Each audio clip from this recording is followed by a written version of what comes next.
হে রব, আপনি তো আমার দুঃখগুলো জানেন।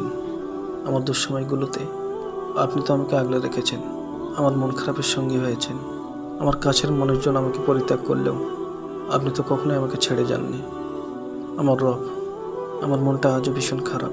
জীবন যুদ্ধ নামক ভীষণ এক যুদ্ধের মুখোমুখি আমি। আপনি তো জানেন আমি কিসের মধ্য দিয়ে যাচ্ছি। আমার সমস্ত অভিযোগ অনুরোধ তো আপনাকেই ঘিরে। আপনি তো জানেন আমি আমার সময়গুলো কোথায় অতিবাহিত করেছি। ইয়া রব, আমি আমাকে আপনার জন্য প্রস্তুত করেছি, নিজেকে সমস্ত ফিতনা থেকে দূরে সরিয়েছি। আল্লাহ, আপনার নিকট নিজেকে সোপর্দ করতে আমার পরিপূর্ণ চেষ্টা চালিয়েছি। ইয়া রব, আপনি আমার ডাকে সাড়া দিন। আপনাকে ডেকে তো আমি কখনোই নিরাশ হইনি।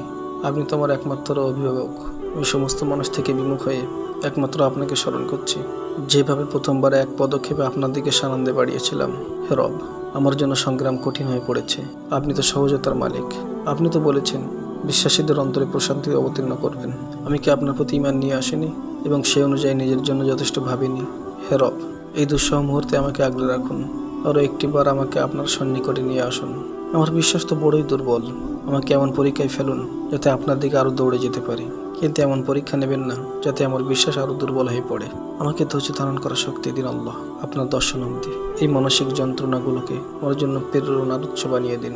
দুনিয়াবী এই সমস্ত চিন্তা থেকে আমার নফসকে বিরত রাখার তৌফিক দিন।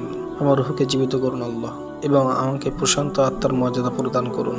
নিঃসন্দেহে আপনি দাতাদের মধ্যে শ্রেষ্ঠ ও সর্বোত্তম দাতা।